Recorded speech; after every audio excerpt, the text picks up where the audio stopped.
Good afternoon, everyone. Thank you for joining us for today's Lunch and Learn. I'm Lauren Smith with the International Franchise Association, and we have a great 30 minutes lined up for you. Before we begin, I would like to remind everyone that we are recording today's webinar and will make it available later this evening on community.franchise.org. If you have any questions for today's speakers, please add them to the Q&A box and they will be addressed toward the end. Today's topic is $1 Million Marketing Strategies for 2025, and it is brought to us by SOCi. Here to provide today's discussion is Kelly Satino, Social Media Enablement Manager at SOCi, and Michael Snow, Local SEO Evangelist at SOCi. Thank you all for joining us today, and thank you to SOCi for sponsoring today's Lunch and Learn. I'll go ahead and turn things over to you. Sounds good. Hey, everyone. My name is Kelly Satino, and I am the Social Media Enablement Manager here at SOCi. So you can go ahead to the next slide, Mike. First question we had for you guys, a poll. Do you post localized content to your local social accounts? And by localized content, we mean imagery that's only specific to that store, a caption that has the city name in it or the store name. So very hyper local content that's only applicable to that specific location. So we'd love to hear where you guys are at with that.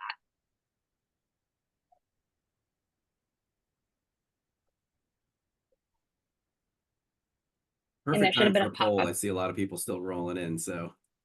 Yeah, I was gonna say, should be a pop-up for you guys to participate, and then we'll read the results here in a few seconds.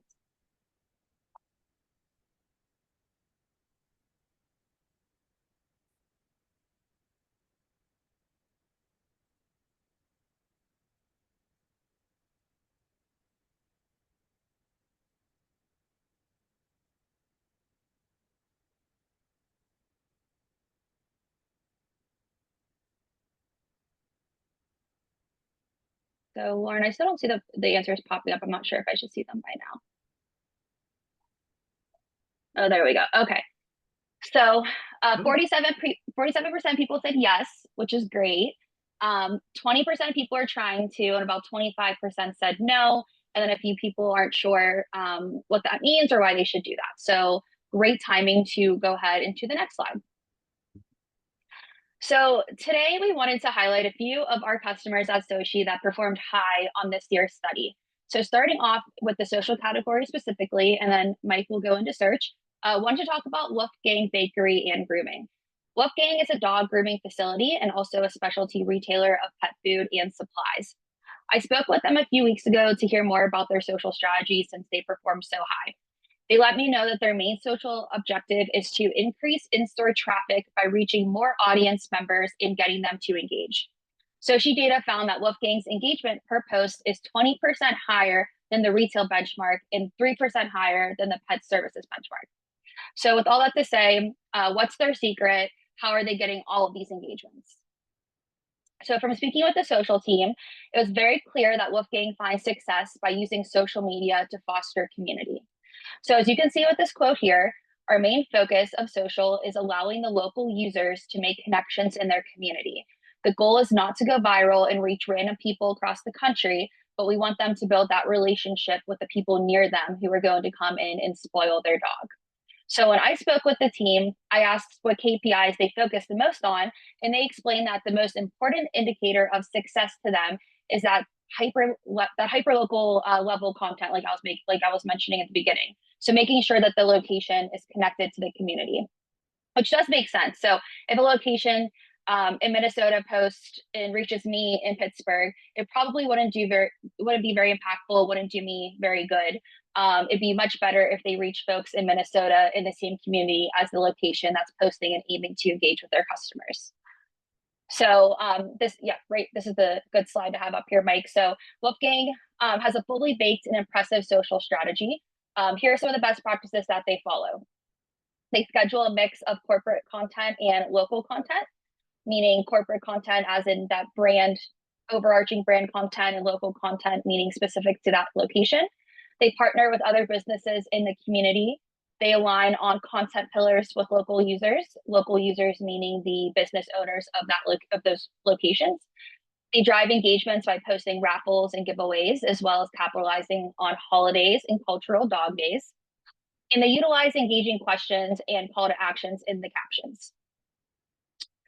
And with all that said, the results really do speak for themselves. So with over 4,000 posts on each network through SOCi, Wolfgang has seen the below. So 125% increase in Facebook page likes, significant increase with page reach, post engagements, increase in followers on Instagram, increase in reach on Instagram, and then increase in engagements on Instagram as well.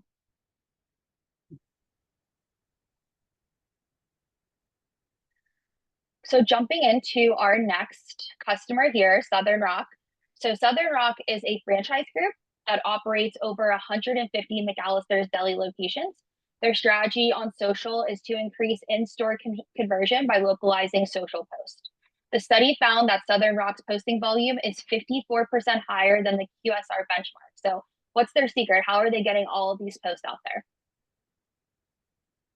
So Southern Rock finds success in the power of localization. They called out how their localized posts perform better than their waterfall structured from the parent page. And by waterfall structured from the parent page, we mean that you can have a setting on your Facebook where you post something to the brand page and it trickles down to all of the location pages. Southern Rock finds that when they post unique content at that location level, it outperforms those waterfall posts. And as they said here, the main goal of their social media efforts is to focus on localizing content, and they feel like SOCi allows them to do so with in-platform tools like dynamic text and scheduling. So that is what their main focus is of their social strategy. You want to take 1 second to say what, just give a note on the dynamic text. Someone was just asking from like a corporate level, how do you localize things like getting phone numbers and things like that?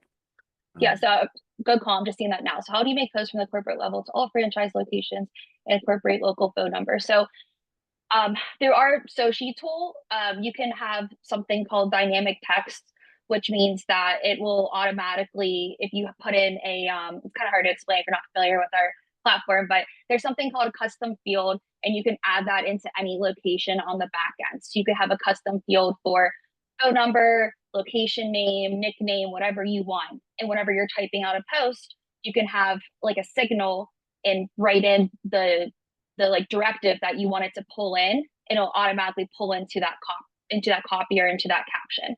Yeah. So and if you want just to simplify it, you can make one post and do, come on down to, Kelly's Deli in city, and give us a call at phone number to place an order. And those two things will populate for all the locations that you've decided you want that post to, essentially.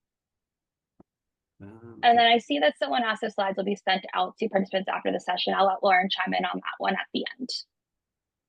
But thanks, Mike, and thanks for putting in that question. That was a really good question, because that makes a big difference, having that localized piece of your copy. So if you can't secure imagery that's unique per location, at least if you can try to have a caption that's unique per location, it at least makes users feel like you're speaking to them directly, and it's not a broad post that anybody it's not just everybody's getting. So definitely a best practice to try to make it as unique as possible.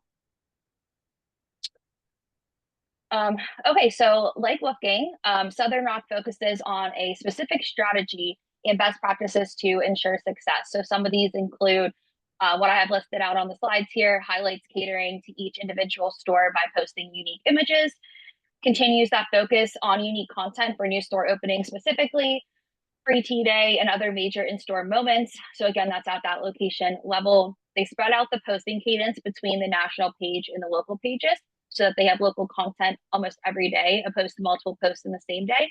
So if you do have a strategy where you have corporate or national brand, whatever you want to call it, posts going out on the calendar, you want to make sure that your location level posting is on different days so that you have it spread out. And they utilize food imagery to drive engagements on catering and online order post. So using all of those best practices, and an astonishing almost 14,000 posts published from SOCi, Southern Rock has seen almost 450,000 post impressions. Same goes for reach, very high number there, and over 10,000 post engagements since January. So Southern Rock has done a really great job of finding that sweet spot of how many posts will bring in a lot of engagements and reach. And as you can see here, this is an example of a new store opening. And that's also a great example of unique posting because it shows you this is only unique to this specific location. Those are real people in the community sitting outside waiting for the store to open.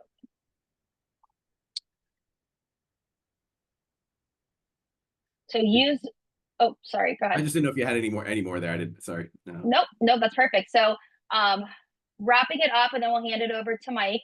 Another question for you guys. Out of the tactics that we talked about today in the last 10 minutes, which tactic have you not tried yet, but you're most interested in trying to incorporate? So the first one, using a mix of corporate and local posts. The second one, partnering with a local business for a giveaway. The third one is using more call to actions in the captions. So an example of a call to action might be like this post or share this post, things like that. Or creating content pillars. So the content pillars would be categories that you align on with the local user so they know what kind of content they should be posting. And I will say, while we're waiting for people to answer, the localizations we're going to move into search in a second, is social is very much being incorporated into search, at least those signals. So localization, all the stuff that Kelly's talking about, localization, talking about your expertise, having these photos are hugely important. Google is pulling a lot of this information, and even showing posts. I don't know if you've done certain searches, you may have seen post carousel appear. You may have seen individual posts appear in organic search. Localization is key. I know if I search, let's say, a gym near me, I'm not only going to get gyms, I'm not only going to get the local pack, but I'm going to get a little feed of videos from different social channels. Localized videos. Okay, so it looks like the majority of you are interested in creating content pillars. So that was 37%. 32% of people said use more call to actions in the caption. And then 16% of people said use a mix of corporate and local posts, as well as the same amount of people saying partnering with a local business for a giveaway. So pretty good mix of the bunch of those. I did see a question in the chat that I will answer separately, but Mike can go ahead and kick it over to you for search. Sounds good. So going into search strategies, actually another poll really quickly. I'm actually I'd love to get a sense here from everybody what you think has the biggest impact on search visibility. I always like to ask this because I get different answers all the time. It depends on how plugged into the SEO community people are, and things are changing, right? I just talked about social posts being something that Google is looking at now. If I asked this question the same time last year, probably wouldn't be something we'd be talking about. So just really curious what the group thinks. And I don't know that we need to make this one a really long poll for time.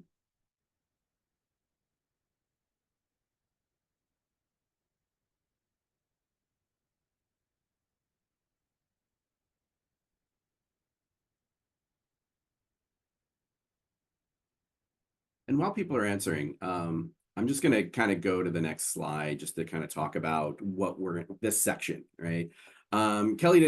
I love what Kelly did with social, and it's really great because they're strategies, right?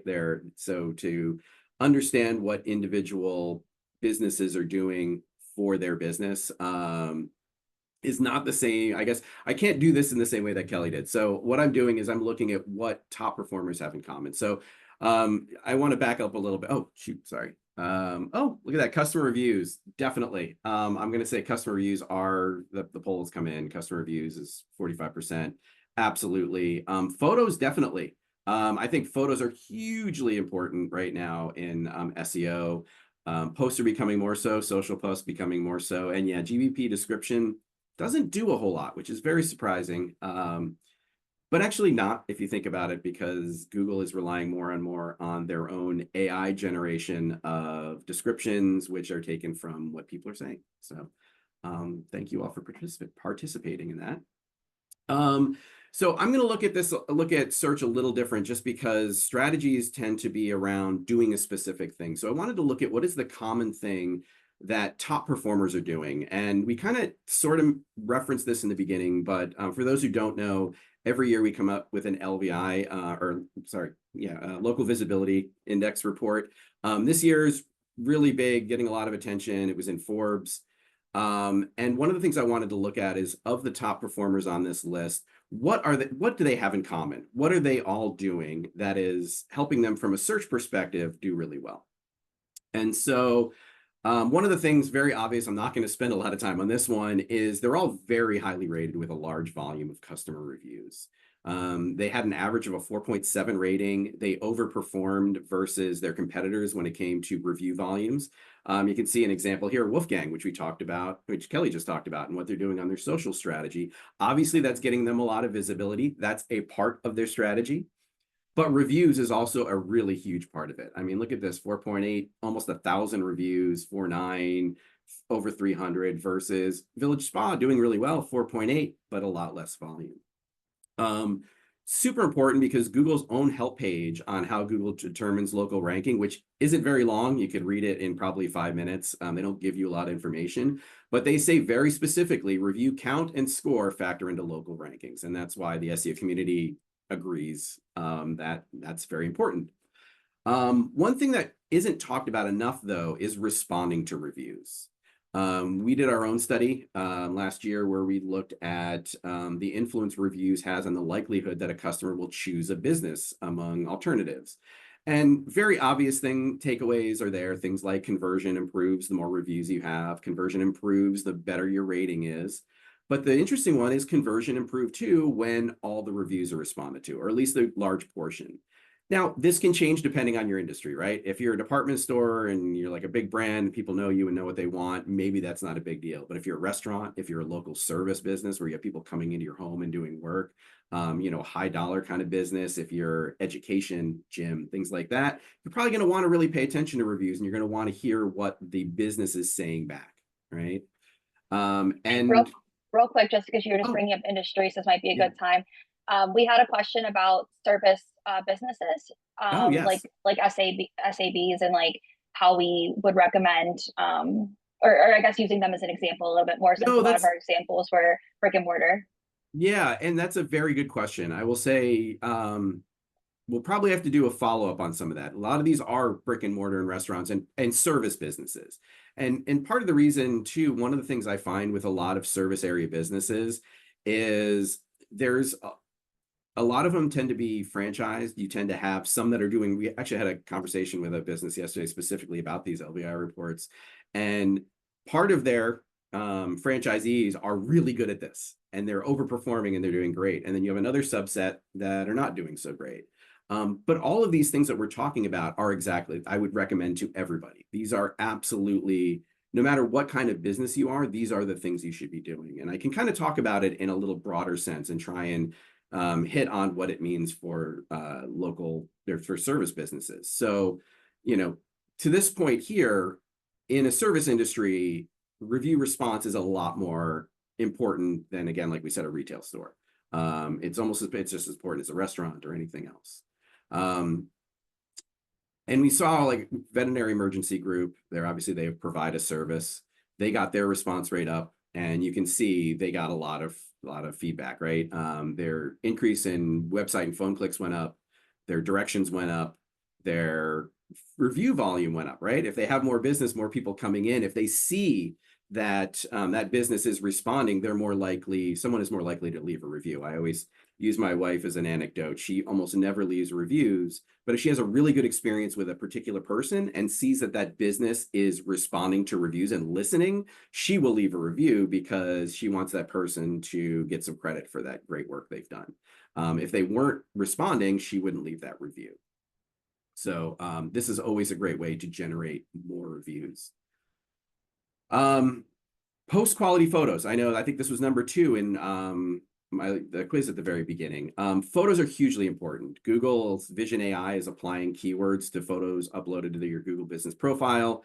It helps Google understand more about what your business does. You can very much see this if you are in certain industries. Let's say you are a property customer. If you have photos of interiors, of bathrooms and things like that, of gyms, you might start seeing amenity photos come up. If you have your food items, Google will start to add, oh, they serve X, Y, and Z food, if they can understand what kind of food that is.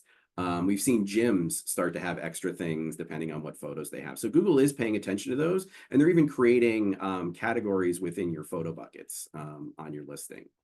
And so one of the other things that's really important is it's a great conversion factor, right? If you are looking for a good dog groomer and all you saw was a picture of a building or a parking lot, you're probably not going to pick that over these other great photos of cute dogs being cute, right? So really important to pay attention to your photos. The other thing I noticed too is also don't rely too much on stock photos, right? There's been some studies that show people aren't as trusting of stock photos, right? They want to see those photos of people in the store providing the service. For service businesses, they really want to see those photos, right? Or if it's a medical profession, they want to see people, they want to see people that are going to talk to them, that aren't going to maybe look like they might be condescending, like maybe that there's someone that they don't feel or like them in some way. There's this company, Near Media. If you're plugged in the SEO community, you probably know them. One of their founders started the SEO ranking factor study. They've been doing a lot of research on photos and other things that convert, and they made a really big note about photos being a big factor in service businesses and medical practices and things like that. So they're also really great when it comes to restaurants. So Metro Diner, another customer that landed really high on the list. The photos can add an additional opportunity to appear. So if you're a gym, I think I've seen this before. I've seen this with groomers, places where people might want to see what you're doing. These photos sometimes appear in quad packs, or if you're a restaurant, they can appear in dishes nearby. This is a whole other way to be found. For Metro Diner, you can see they weren't showing up in the local pack because for specific food searches, because they were a diner, so very general. But when I search for things like, fish sandwich, grilled cheese, eggs Benedict, different breakfast things, they were showing #1 in this dishes nearby. Part of it is because they have a really good quality photo, and they also have really good reviews. We talked to Google earlier in the year, and they let us know very specifically that they give preference to business uploaded photos over customer uploaded photos, just because they tend to be higher quality photos. So if you don't like, let's say, the photos that customers are uploading and Google is kind of focusing on them a bit, upload your own photos, nice high quality photos, and Google will likely focus more on those. Oh, and this is sorry, and I forgot about this slide afterwards. My apologies, Metro Diner. Again, they do this because they upload dozens of high quality photos, like I said, and customers actually provide a lot of validation. And here's that example I gave earlier where Google is looking at the photos, understanding what they are, and then they're becoming dishes nearby in these highlights because people are validating what's on their menu and those photos. We only have a couple minutes left, so I'm going to go quick over these last two. One is define links to your associated social accounts on your Google business profile. Kelly went over some great tactics for getting engagement, for getting followers, for getting people to interact with content. Google has said specifically to us that they are looking at these signals. I asked them directly because they wanted earlier in the year for us to talk to our customers about adding these links, and they indicated that they're playing a larger role in influencing EEAT signals. So experience, authority, trust, expertise.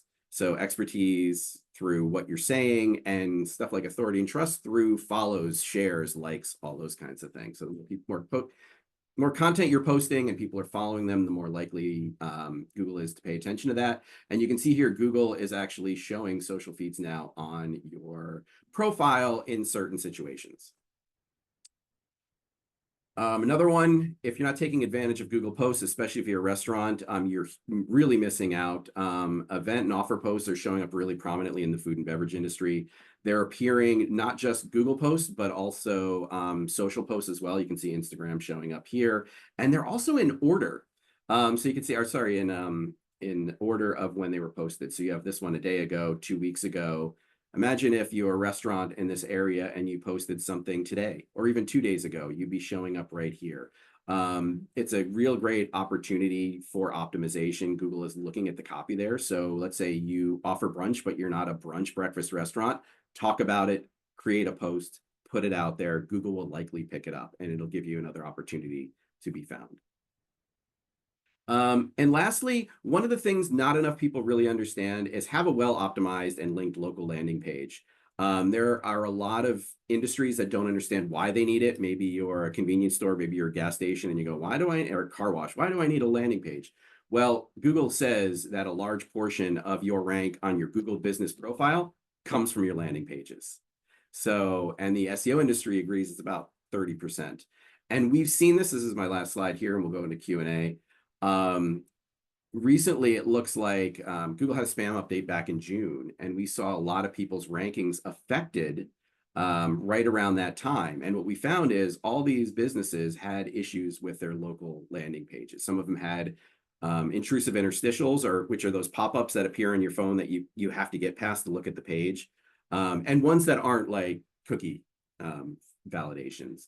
So your pages, as you can see, are local pages, local landing pages that are linked are hugely important for success. If you don't have landing pages or you don't have them linked or there's something wrong with them, those could be affecting your GBP too. So always be paying attention that is a large portion of your Google strategy.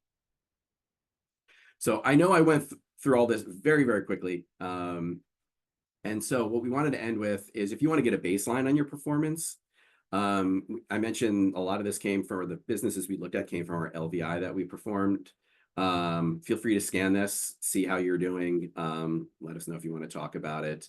And I'll leave this up here if anyone wants to scan it, and we'll leave it open to Q&A. I see there's actually a couple in there already. We've tried that also. Is that someone said we've tried that also, the person needs to have a Google account.